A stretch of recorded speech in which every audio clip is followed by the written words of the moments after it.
Well, good afternoon, good morning, depending on where you're joining us from in Canada. I'm Michael LeBlanc. I'm going to talk about retail in the next 10 minutes. So strap yourself in, buckle up. We're going to talk about a huge industry in a small amount of time, but we're going to focus on the big trends, the big picture. We're going to zoom in on the sporting goods category, and we're going to take a look at what the COVID era has brought to retail. So let me just share my screen here, and we will jump right in. When I'm asked to describe what retail looks like, this is pre-COVID, today, tomorrow. Retail on a page, modern retail looks like this. There's really a couple of axes. On one side,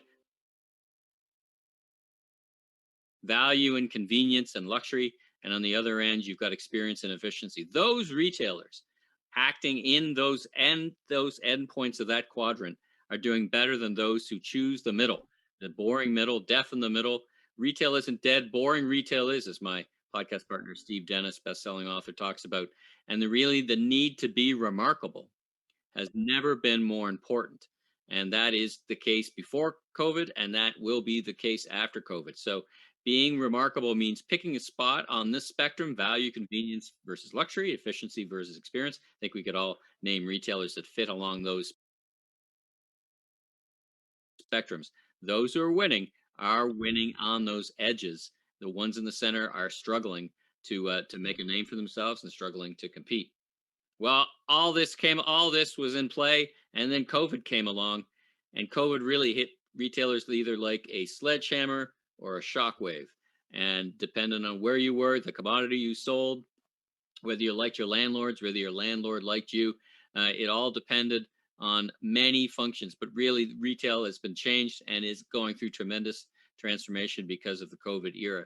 You can see it in the numbers. You can see dramatic changes in the way we live, shop, work, and play. And perhaps one of the longest lasting implications of the COVID era is going to be the work from home movement.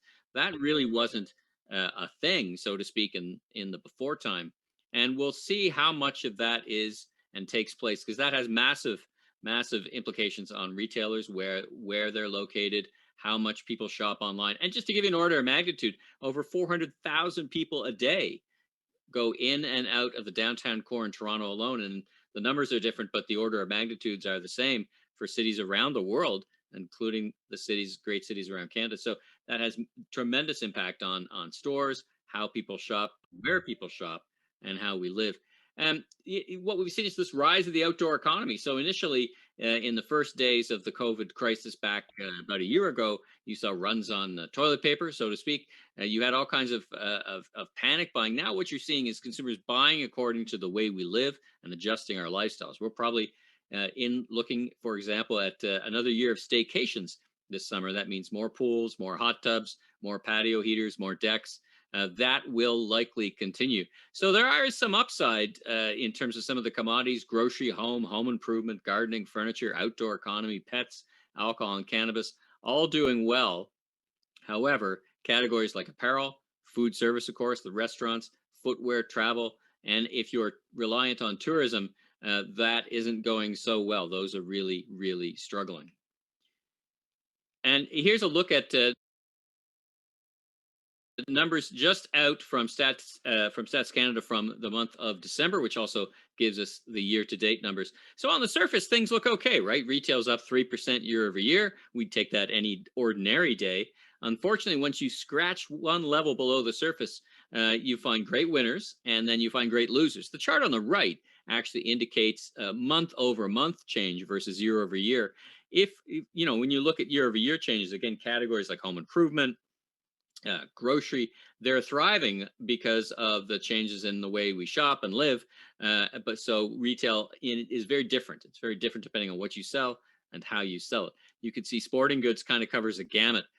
Everything from apparel, it's on the positive side of apparel, given outerwear, the outdoor economy, but loses because there is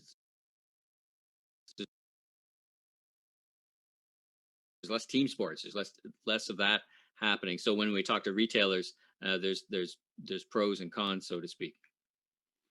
One of the biggest trends for sure is the great acceleration of e-commerce. E-commerce is already growing about 16% year over year in the before time. And the transformation has been tremendous. We were probably 5 years ahead of where we expected to be in terms of volume. United States, for comparison, is probably about 2 years ahead. It was already quite a big thing in the United States. In the month of December alone, $4.7 billion of sales, 7.8% of total retail trade. That's for the month, 5.9% for the year. Retail Council of Canada would estimate that to be about 14 to 16% of core retail. That's out automotive and gasoline. That's huge. That's been a huge advancement. We knew it would get there, but probably not for 3 to 5 years. And to put an order of magnitude to it, Stats Canada reports a 70.5% increase year over year in e-commerce. And that's probably understating it. There's some key players that are not in that number for a variety of reasons. E-commerce in the United States increased 25%. Retailers of all formats are reporting double or triple digit sales. Grocery's been a bit of the poster child for growth. And importantly, grocery e-commerce spins the flywheel of demand. We've seen that from around the world. Countries with advanced e-commerce in grocery becomes advanced e-commerce in all categories.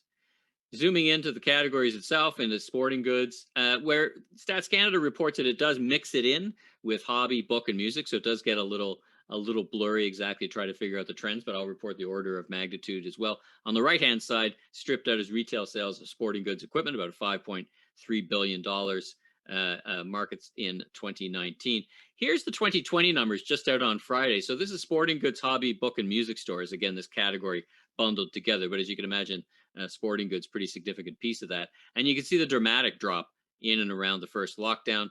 But for the rest of the year, picked up, driven by this outdoor economy, until we hit the month of December, where we all hit the wall as the stores were closed in the biggest markets in the country, Quebec and Ontario. And of course, they remain closed in Toronto and Peel. And you cannot make up for lost sales by e-commerce. It's just 1 + 1 does not equal 2 when it comes to that. You cannot make up those lost sales, no matter how fast your e-commerce is growing.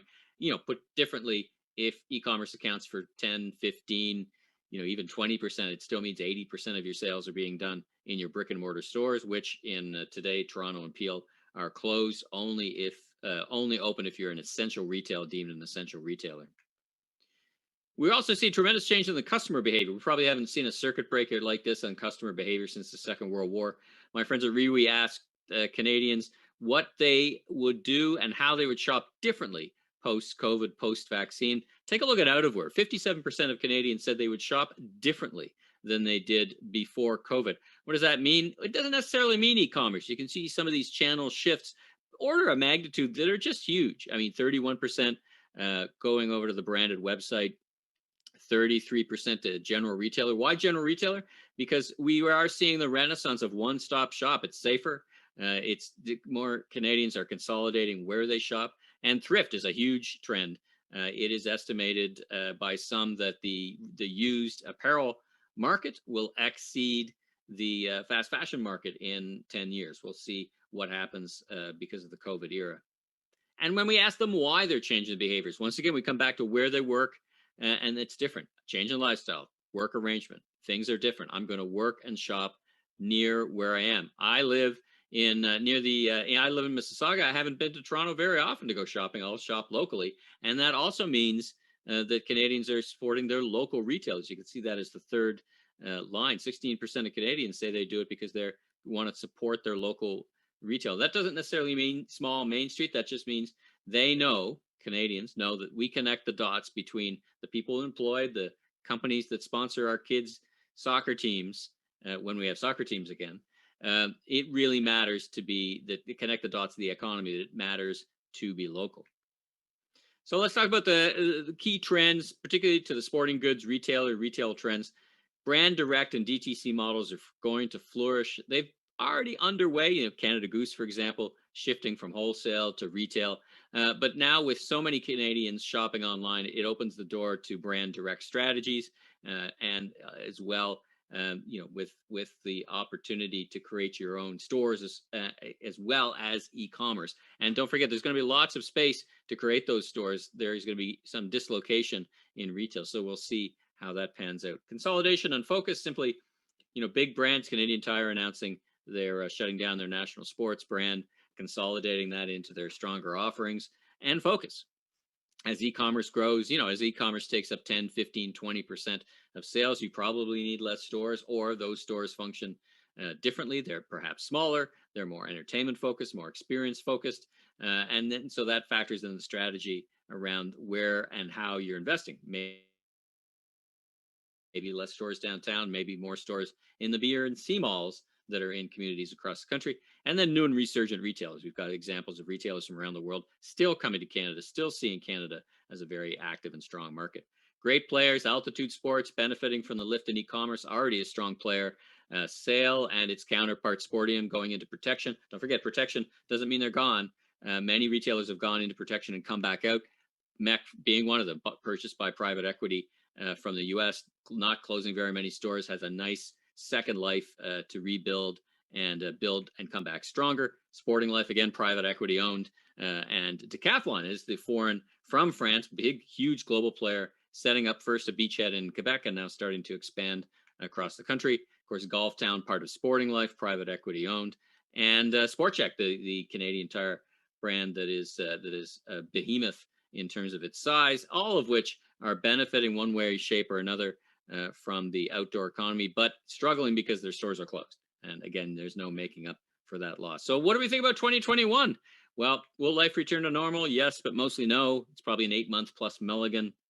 What's the economy going to look like? I draw your attention to an RBC report that reports and talks about a $200 billion consumer savings stockpile, lack of travel. So we'll see whether that converts into goods or services when this is all over. Will e-commerce stick? It won't stay at the same rate, won't stay at the same pace. When stores open up, we saw that when things simmered down in July, e-commerce dips down a bit, but it won't go to where it was before. Will employees go back to the office? You tell me. Basically, from what I've heard from everyone, it's a hybrid affair, and basically probably 2/3 of employees go back. Tremendous impact on retail. And the workforce is really focused on health and safety. Last year was keeping our people safe. Now it's mental health. Mental health is prime for retailers. Fire host a lot of information at you today. Stay tuned. Each and every week, I host a series of podcasts where we discuss these and many issues. Hope you tune in. Hope you subscribe. If you have any questions, connect with me on LinkedIn. And thank you for your time. Have a great day. Thank you, Michael. Appreciate that. Wow, what a wealth of information in a very short period of time. I hope that everyone found that valuable. I think there's so many interesting data points that have emerged, and Michael did a great job in really diving into them and helping to elevate some of the most important ones. Just to build on that, to further set the table for the rest of our speakers today, similar to the creative economy, the knowledge economy, those other economic models that we all have heard of, the active economy is really emerging as an economic model to be leveraged right now for a city or a region as it relates to their recovery from the pandemic. So essentially, it's an active ecosystem that is driven by an active city model, one which has been validated globally through organizations like TEFISA, the UN, many experts working in this space. And so building on what Michael shared, this active economy really does encompass everything from active living to sport to recreation, physical education, physical literacy, indoor-outdoor play, health, wellness, sport equipment, and all these sectors that really help to drive the economy through this notion of physical activity and active movement. And so if you want to learn more about that model, I can put a link in the chat, but it's called activecitycollective.com. And so that just helps all of us understand and kind of connect the dots with the data that Michael presented to really understand what this opportunity presents and the depth and scope of it. And so right now we're going to jump in to a conversation with Jim Huether from Hyperice, and they have a great product that has really driven this category of connected recovery and technology recovery. And I'll just give you a quick intro on Michael before he starts speaking to us. on Jim before he starts speaking to us. So Jim Huether is the Chief Executive Officer at Hyperice. He earned his MBA in Finance and Marketing at Loyola, joining Hyperice in January 2014 after serving as EVP of Marketing and Business Development at Zenith, a sports health and technology company at the forefront of head protection. Prior to Zenith, Jim led as Executive Vice President of Corporate Development and Strategy for the Sports Concussion Institute, and held senior marketing and finance roles at Enschutz Entertainment, AEG, which we all know, and Smith Barney Citigroup. So under his leadership at Hyperice, he's grown the company explosively, placing it on Inc. 500 for 5 years in a row, while defining the international standard for sport recovery and movement enhancement technology. In 2020, Hyperice inked partnerships with pro sports leagues to optimize player performance, including the NBA, NFL, MLB, PGA Tour, and the UFC, as well as pro sports teams, including the English Premier Leagues, Tottenham Hotspur, the New Zealand All Blacks, the Kansas City Chiefs, and the Seattle Seahawks, and more to come, he says. He's introduced this next generation of hyper smart technology to really to revolutionize recovery and movement. He's really looking forward to the hyper-connected recovery ecosystem that will usher Hyperice into this next exciting era. So we'll turn things over to Jim. And Jim, could you share a little bit about what you are going to touch on today for all of our members?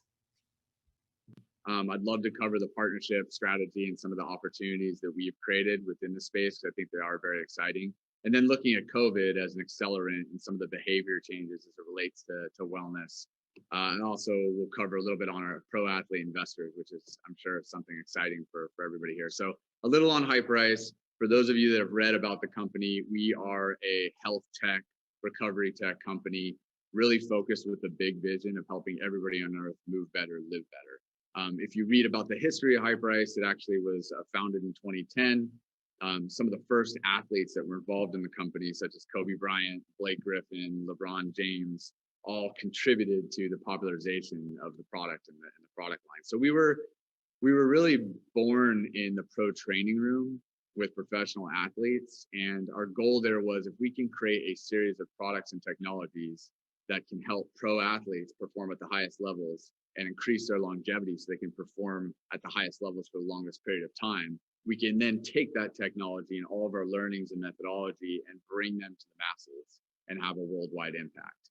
So the first 3 or 4 years of our evolution, we were relentlessly focused on core technology, getting the buy-in from athletic trainers, performance coaches, professional athletes, learning as much as we could about the human body so that we could deliver a series of products in a variety of categories that would help with movement. That really was the core ethos. And I think we did a really good job for the first 4 years, not only developing the technology, but also creating these authentic relationships with athletes, trainers, professional sports organizations that you'll see now translate into our marketing efforts and our global sponsorship and partnership strategy. So I think this category is really exciting. It is one of the fastest growing categories in the world right now, just general health and wellness. And then within that category, we're framing our category as a health or wellness tech, recovery tech category, which has really never been done before, which allows us the opportunity to be ultra creative and ultra opportunistic in the way that we develop products and deliver them to humans worldwide. I think there's a lot of players in the space of health tech that are doing phenomenal things. You see the emergence of wearable technologies. There's a lot of wearable tech that is really delivering unbelievable data to users. People know more about their respiratory patterns. They know more about their sleep. They know more about their activity. There's even been health trackers that have helped pick up on COVID based on respiratory patterns. So there's a lot of information about the human body that we are still discovering. And that's what makes this opportunity in this category so exciting, is we're still in the inception of what we really know about the human body. And if we can affect the human body through technology and innovation and help people move better, help people live better, then we're having a worldwide impact that can't be matched.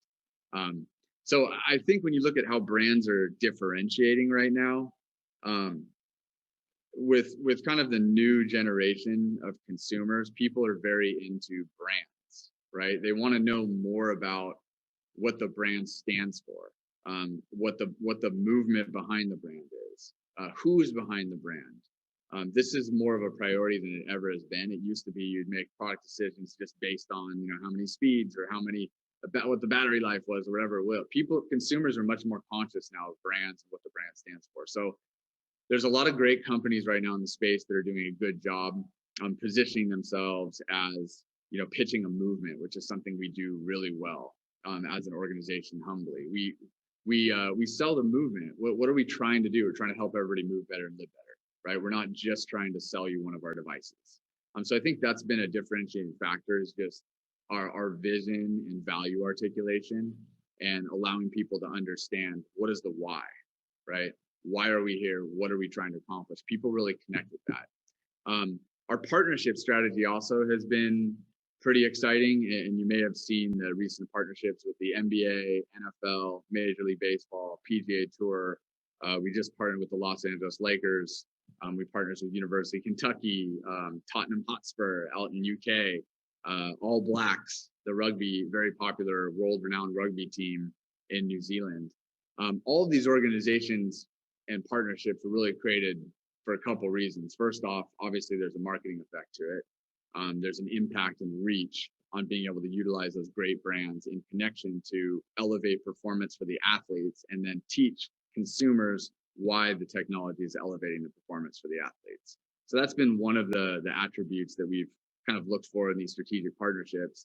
The other strong attribute is it really does allow us the platform to learn a little bit about our consumers and speak to them directly as it relates to how can we tell a story that's going to resonate with the NBA consumer by teaching them about what LeBron James does in his daily lifestyle to improve the way he lives and feels.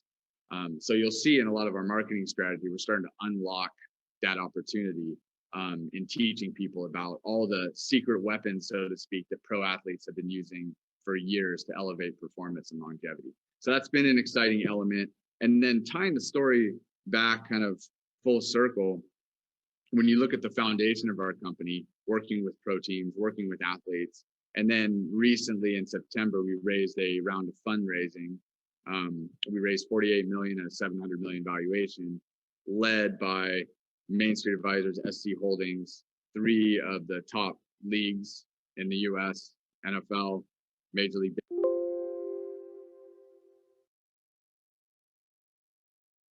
Baseball.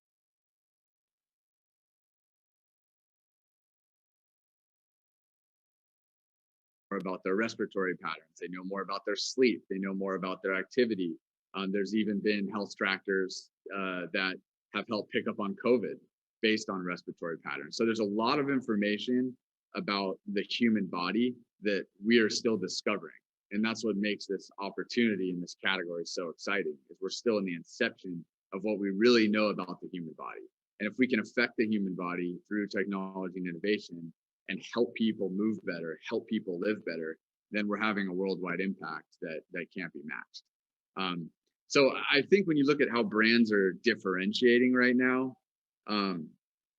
with kind of the new generation of consumers, people are very into brands, right? They want to know more about what the brand stands for, what the movement behind the brand is, who's behind the brand. This is more of a priority than it ever has been. It used to be you'd make product decisions just based on, you know, how many speeds or how many, about what the battery life was or whatever it will.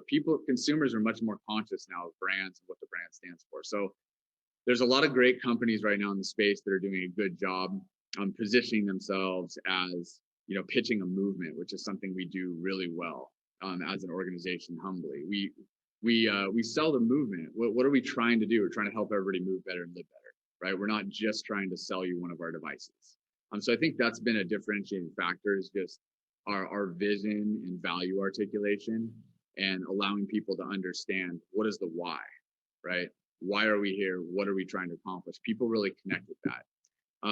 Our partnership strategy also has been pretty exciting. And you may have seen the recent partnerships with the NBA, NFL, Major League Baseball, PGA Tour. We just partnered with the Los Angeles Lakers. We partnered with University of Kentucky, Tottenham Hotspur out in UK, All Blacks, the rugby, very popular, world-renowned rugby team in New Zealand. All of these organizations and partnerships were really created for a couple reasons. First off, obviously there's a marketing effect to it. There's an impact and reach on being able to utilize those great brands in connection to elevate performance for the athletes and then teach consumers why the technology is elevating the performance for the athletes. So that's been one of the attributes that we've kind of looked for in these strategic partnerships. The other strong attribute is it really does allow us the platform to learn a little bit about our consumers and speak to them directly as it relates to how can we tell a story that's going to resonate with the NBA consumer by teaching them about what LeBron James does in his daily lifestyle to improve the way he lives and feels. So you'll see in a lot of our marketing strategy, we're starting to unlock that opportunity in teaching people about all the secret weapons, so to speak, that pro athletes have been using for years to elevate performance and longevity. So that's been an exciting element. And then tying the story back kind of full circle, when you look at the foundation of our company, working with pro teams, working with athletes, and then recently in September, we raised a round of fundraising. We raised 48 million at a 700 million valuation, led by Main Street Advisors, SC Holdings, 3 of the top leagues in the US, NFL, Major League Baseball, and NBA, and a group of 15 pro athletes, such as Patrick Mahomes, Naomi Osaka, Fernando Tatis Jr., Kelly Slater, Ricky Fowler, a lot of big name athletes who really wanted to be part of this movement to help everybody live better and move better. So you kind of see athletes and celebrities and icons now are starting to understand how big this health tech space is, and they're wanting to be a part of it, and they're actually investing their own resources to have a global impact.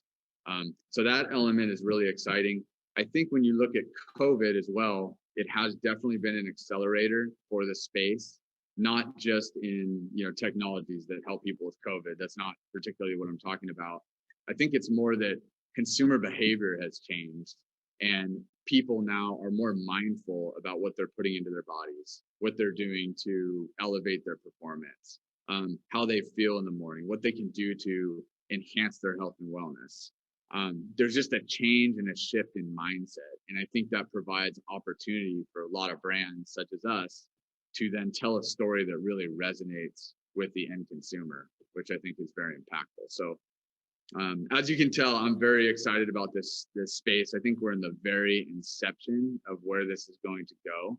And I think the more brands can create content and create that customized, personalized approach for their consumer to understand the human body and recommend different things that people can do to improve their health and wellness, that's a very, very big multi-billion dollar opportunity that is very exciting for the world. Not just here in the US, as I mentioned, but worldwide.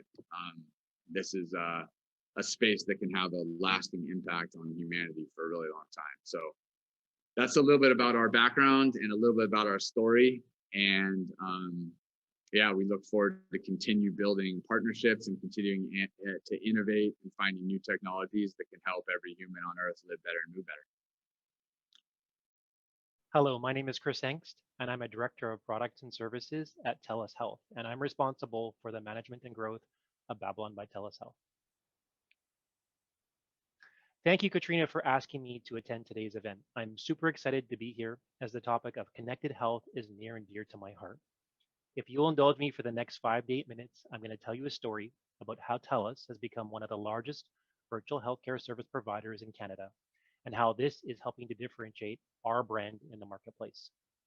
Some of you may not even know that we're in health. Well, in fact, we have been for over 11 years, and during that time, we've made more than $2.5 billion of investments. We're the largest health IT provider in Canada, and our core focus is on EMRs for primary care physicians, software for pharmacists, and claims adjudication. Always, we've had a desire to use technology to transform the healthcare industry. About 3 years ago, we launched an exciting new division called Consumer Health. And our mandate is to empower Canadians to take control of their health with the right information, tools, and support they need to live healthier and happier lives. This model is very much direct to consumer, and it's about giving customers choice and new options to better manage their health. How did we get into virtual care, you might also be asking? Well, when we started Consumer Health, we asked ourselves, what is one of the largest challenges Canadians face today?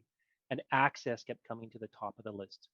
15% of the population don't have a family doctor. 1 in 5 wait more than 5 days to see their family doctor if they have one. And we can all relate to it being late in the evening or a statutory holiday when we have nowhere else to go and we end up in the ER. Since creating Consumer Health, we have launched several exciting new solutions, including Living Well Companion, which is a personal emergency response system for seniors, the Healthy Living Network on the TELUS Optic TV platform, and most recently, we launched an exciting new partnership with Calm. We're building an ecosystem of connected digital health solutions, and this is one of the fastest growing sectors in the market. My focus is on managing and growing Babylon by TELUS Health, which is now the largest public healthcare solution in the industry, in Canada, sorry. When we created Babylon by TELUS Health, we knew that virtual healthcare solutions could play a major role in solving the access problem. And when we first got into this area, we asked ourselves, how do we do it? We could build, we could buy, or we could partner. Well, we decided to partner and we picked Babylon Health. For those of you who do not know, Babylon Health is a global leader in the virtual healthcare space and they're based out of the UK. And our goal was to bring all of their best practices and expertise into Canada. Out of this, we formed Babylon by TELUS Health.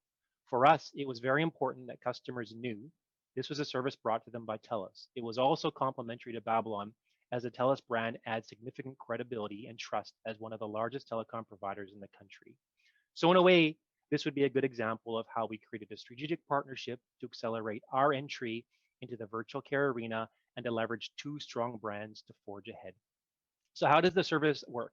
If you haven't done so already, take a second to go into the App Store, search for Babylon, Babylon by TELUS Health, TELUS Health, TELUS, and you'll find the app in there. Take a second to download it right now if you have a chance, if you haven't already. So it is an app-based solution that's available to everybody. And what's great about it is that it allows you to see a doctor on your phone, usually the same day, and at no cost because it's covered under provincial health care. It's available after hours, weekends, and holidays. We aim to be there when you need access to care most. We have an incredible team of healthcare providers, clinical operations staff, marketing, product, and other teams. Our doctors are all locally licensed in the province in which they practice.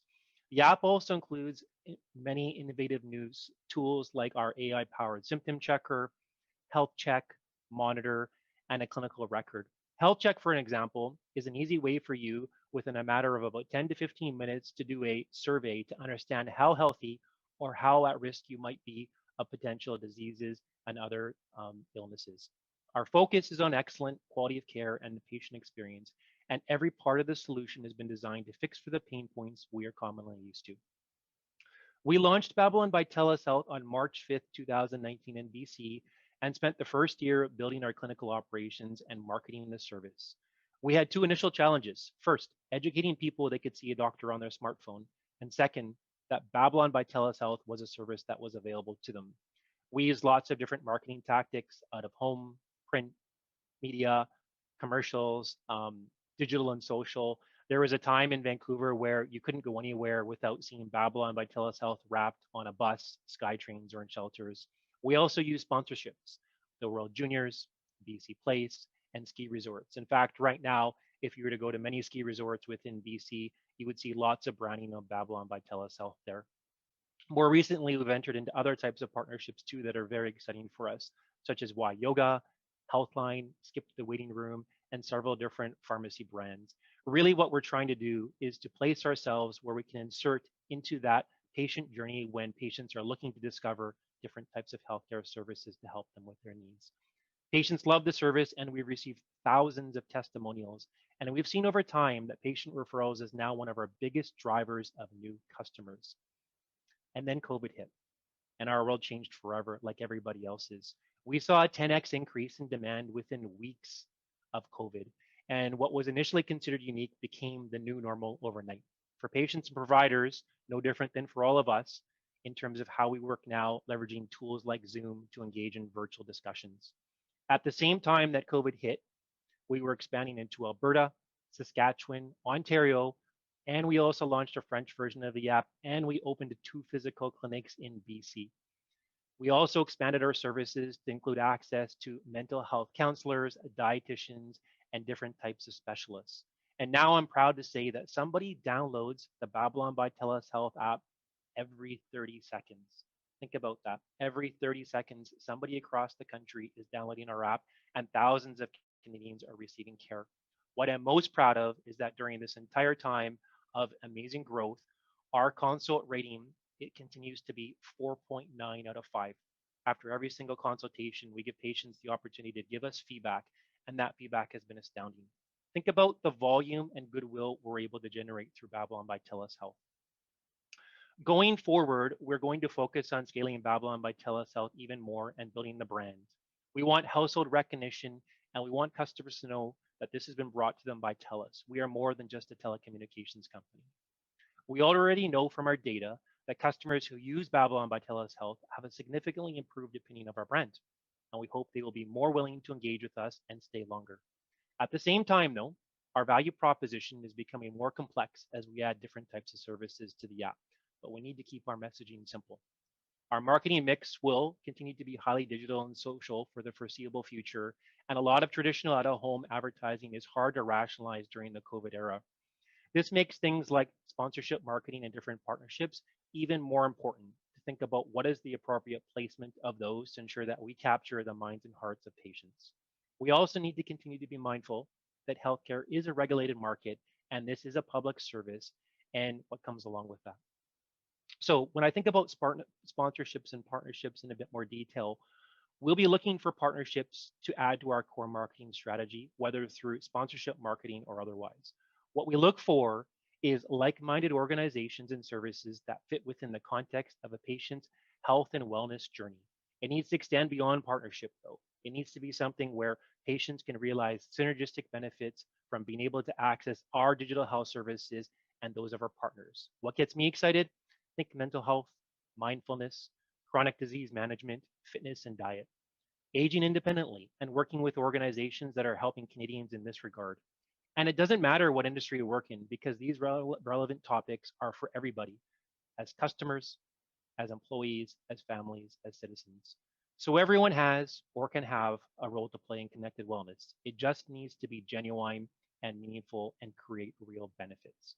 And for organizations who do it right, there's an opportunity to generate enormous value, whether that means a more differentiated value proposition, building stronger brand affinity, or positively impacting the health of our society as a whole. Thank you for your time today. It was a privilege and pleasure to be able to share our story on the creation and evolution of Babylon by TELUS Health. Thank you. Thanks so much, Chris. Fantastic. I'm going to go download the app now. Moving on to our final set of speakers, Ashely Curran, the AVP of Community Investment at Canadian Tire, and Marco de Bueno, the AVP of Programs and Operations at Canadian Tire Jumpstart Charities. Of course, we know that Canadian Tire prides itself on being there for life in Canada. So I'm going to throw it over to Ashely to kick us off. What were some of your priorities as soon as COVID began at Canadian Tire? From a community lens, our team was focused twofold. First, we were tasked with helping get valuable PPE out to our frontline workers. And on the second stream was working with our charity Jumpstart to figure out how we could continue to support our at-risk youth in this country so that they could stay moving in a time when sport was no longer running. So I'll pass it. Marco, I think it's a great time for you to jump in. Tell us what was going on in March, April from your lens. Yeah, thanks, Ashely. You're all aware now that back in March, everything came to a grinding halt from a sport, physical activity, and recreation standpoint. And it really forced everything that was in progress from a community movement and play perspective to go on hold. That's when Ashely and her team approached us around trying to get kids to sustain their activity and their engagement and movement by moving to an online program delivery format. And they came up with this great concept of creating play from home, which I'll let Ashely describe how that came together. But from our perspective, it met a really important need. Now, notwithstanding the digital divide that exists in the country, where remote, rural, and underprivileged communities and families don't have access, we felt it was a good way to at least continue providing services to kids and help them stay active. Certainly, our community partners, our ecosystem of several thousand partners across the country, were telling us that they didn't have, in those early days, they didn't have the means to put content online. Now it's a given that everybody's got access to Zoom or Teams or whatever platform. But back in March, that capacity didn't exist. That capability didn't exist. So we were meeting a massive unmet need at the time. And it was really through a partnership with Ashely and her team on the community side that we were able to put something really unique together. Yeah, I think to your point, there's a lot of brands doing this now, and it's great. It's great to see. Certainly back in March, we were hearing from our employees, from people even on my own team who've got young kids, that it was just a challenge to keep them entertained and engaged. And so we know that is just exacerbated amongst more marginalized communities. So I think for us, the real win here was how fast we were able to pull a content strategy together. And we launched on March 30th. We'd been at home since the 13th. And the only way we were able to do it was because we were able to lean on all of our sport partners and athletes who found themselves in an interesting time, and that, league play had stopped. So everyone had a little bit of time, which was amazing, but a real strength to our relationships with our sport partners. Our partnership team really stepped up and helped us produce over 100 pieces of content that we distributed out across our own channels, and it's all free for use. And we've been doing that ever since. We actually never really stopped from when that went live. Yeah, and the great thing about that experience is it opened the Charities' eyes to a potential channel that has some longevity. So if you think about digital program delivery from the Jumpstart perspective, pardon me, we actually think there's some potential utility to sustaining our digital program delivery platform over the long term to address some of the barriers that we know exist for children with disabilities, for example, who have trouble accessing programs in rural and remote communities, girls and young women who that they themselves articulate that one of their big barriers is safety concerns or self-confidence. So we actually now have this amazing channel that we will continue to cultivate and nurture in partnership with Ashely and her team to continue delivering a solution for a lot of kids who otherwise wouldn't be able to sustain participation.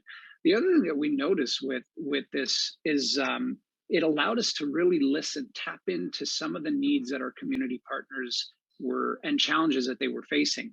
And it became really, really clear to us that they were facing unprecedented pressures, as we now know. We launched a survey that kind of highlighted this point. There are over 50% of community sport organizations are either closed indefinitely or permanently at this point. 1 in 3 has either declared bankruptcy or is on the verge of declaring bankruptcy. And so if we weren't going to intervene, there was going to ultimately become, we were ultimately going to face a supply issue when kids and families were ready to go back. And so all of this tapping into community partners led us to launch our Jumpstart Relief Fund back in the fall, which was an $8 million investment to really sustain operations, provide programming support, and so on. And in partnership with Ashely and her team, we started to do some storytelling to raise awareness about, quite honestly, you could call it a parallel pandemic of inactivity and crisis within the sports sector. And it was pretty successful. I'd love your perspective, Ashely, on some of the storytelling we were able to do together. Yeah, I mean, I think it's a challenging time. These aren't stories that we want to be telling. There's no question. But I think you guys helping keep sport organizations at that grassroots level operational is really filling a gap in the marketplace. And I think the stories really speak for themselves. But essentially, we have, through a great partnership with CBC Sports, their editorial team really came and brought this to life for us, profiling organizations across the country that really were on the threat of bankruptcy. And I think we all know this: sport's a unifier. It always has been, and it's amazing to see the resilience in our communities and the sport community specifically. Everyone's really come together to make sure that we're protecting sport at every level in this country and keeping that alive. And I think from our lens, it's been a real privilege to have the ability to kind of raise a spotlight on the issues facing grassroots sport in this country. And I think we're, from the brand side, over the moon that we were able to, as a corporation, give you guys another helping hand to continue with relief funding. So for those of you who may not have heard, CTC announced a $12 million gift to Jumpstart for another round of relief funding, which just opened up, I want to say 2 weeks ago. Yeah, is that right? I mean, time's a little bit of a blur in COVID, so. Yeah, and you know, always so grateful for the the unwavering support that we get from the Canadian Tire Corporation family of companies to help the charity do its good work. What's clear, though, is that this problem is huge. And we know there are many who are listening into this conversation who support the support system in some way, shape, or form through sponsorship or through philanthropy. And we would encourage all of you to join us on this journey, because these are really, really challenging times for community sport organizations. Kids are feeling the pressure, the trauma that they've experienced through COVID is leading to lasting implications. We, again, surveyed families with children and learned that 74% of the kids across the country are really starting to feel the strain, and it's felt more amongst kids who otherwise would have a channel through sport, physical activity, and recreation. So join us on this journey, because the problem's huge. We want to help as many organizations as we can so that there's a viable and thriving sport, physical activity, and recreation ecosystem once we're through all of this, these challenges presented by COVID. Yeah, I mean, I don't know how we top that. I think that's a perfect place to wrap this up. Wonderful. Thank you, Ashely. Thank you, Marco. Thank you, everyone. It seems we're a little bit too ambitious with our hope to go into breakout rooms as we've hit the top of the hour here. So just to wrap things up, I wanted to remind everybody to look out for a survey that will be coming your way. Just always want to get feedback on your thoughts for how the session went, any thoughts on the format. And then, of course, looking to next month, we have a save the date message for March 24th, same time, same place. The topic this month or next month will be the psychology of sponsorship, applying expert knowledge into our daily profession. So we'll be welcoming 3 renowned professors from different universities who will be tackling this topic. So really encourage you to mark on your calendar. Hope to see you then. And thank you for joining us today. Have a great day, everyone.